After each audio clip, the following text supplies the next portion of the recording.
morning, everyone.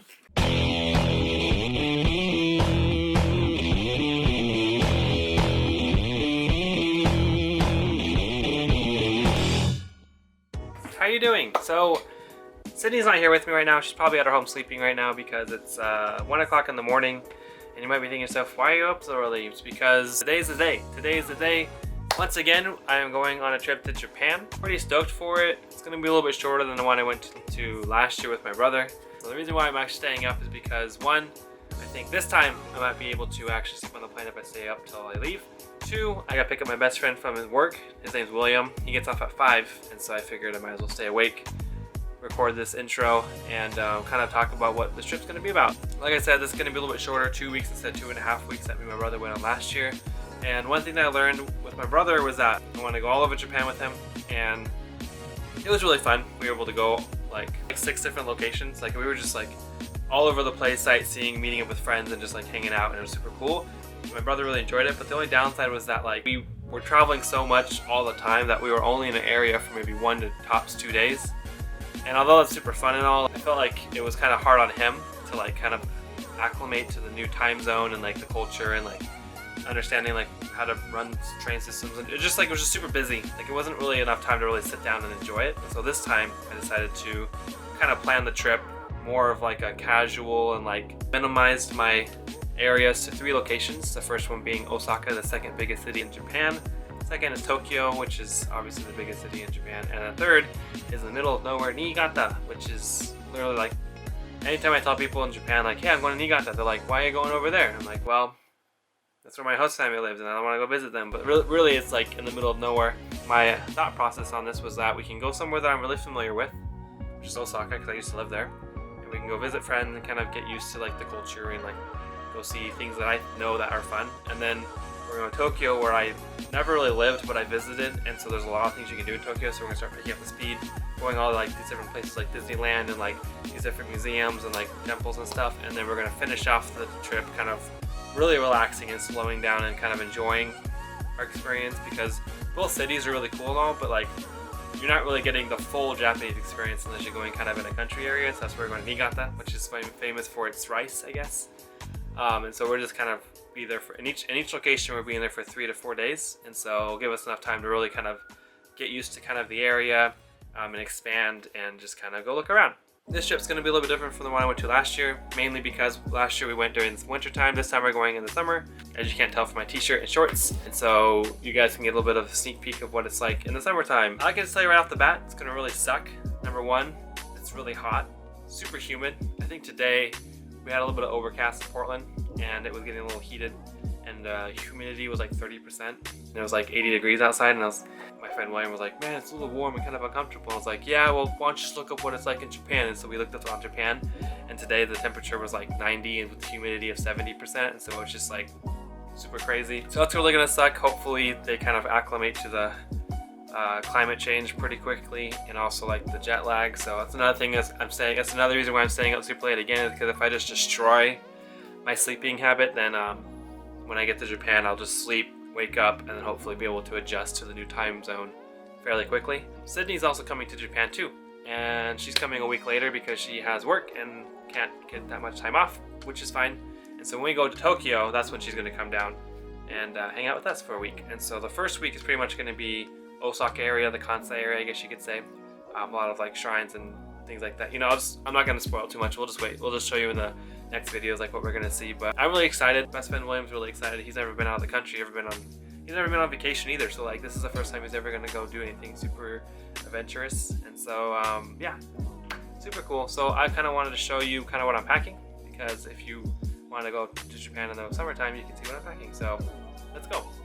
As for my technology, all I'm bringing is a gimbal, a drone, a bottom extension for my camera, an extra battery for my drone, one lens. I'm obviously going to use the lens that I'm taking this video of, my laptop, some eye protecting sleeping goggle, I don't know what these are called, like sleeping mask or something, my pen case, and just my camera bag.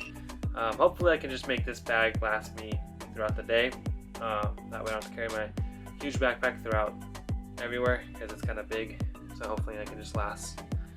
Okay, next is my suitcase, and before you start asking questions and asking why it's pink and blue, The reason why is because the green one that I usually use, my sister's using on a trip to Idaho right now. So I couldn't really use that one, so now I'm stuck with this pink one. And just wait guys, the inside's even better. Wajah! Look at that! Isn't that great? That pink and white polka dot. So I'm packed pretty light. All I have is I'll just get it out for you.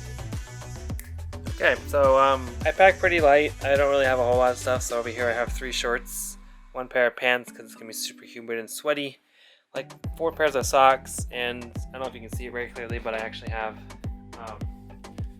1, 2, 3 buttoned up shirts and then just 2 t-shirts. Pretty basic stuff. And that all of this fits inside of my suitcase, and so that's all the clothes I'm bringing. So yeah, it really just depends like what you want to bring to Japan. I'm a pretty light packer. I don't really bring a whole lot of stuff, mainly because I know I'm gonna have to carry it and roll it around Japan, and I don't want to have this huge suitcase.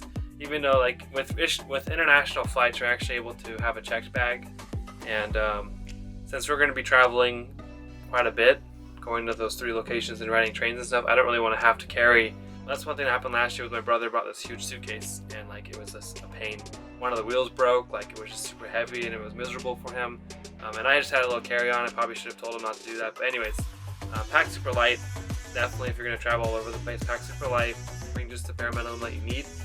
And just be aware that you're gonna sweat a lot. So make sure you bring like super light clothing. Also, obviously don't forget your passport. We have our passports here.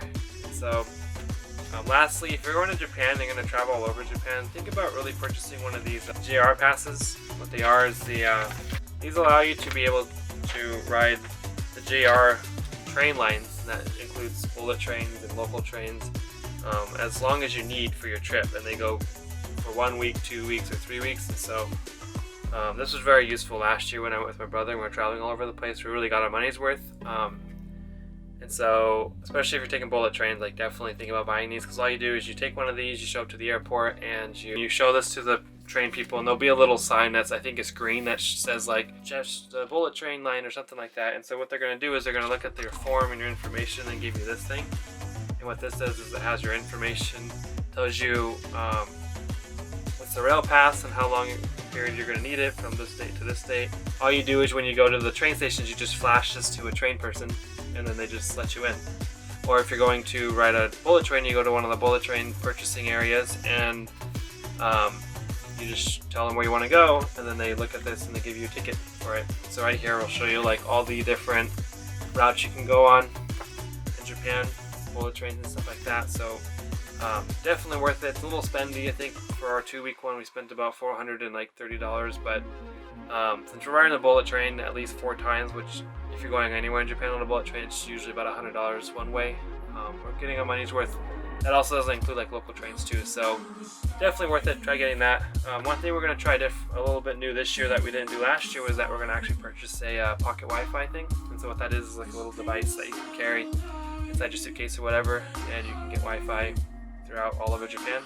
I'm hoping it's like within like $80 for 2 weeks. I don't really know how much it is. It's my first time, so I'll be able to hopefully share with you guys how much it is in the process of doing that in Japan. So it's gonna be fun. It's gonna be a lot of new experiences, but that's pretty much it. If you're deciding to go to Japan yourself, like if you have any personal questions about like things that you want more in depth of, with like what should I actually bring, or like how much money should I save up, I don't really know what people think about when they go to different countries.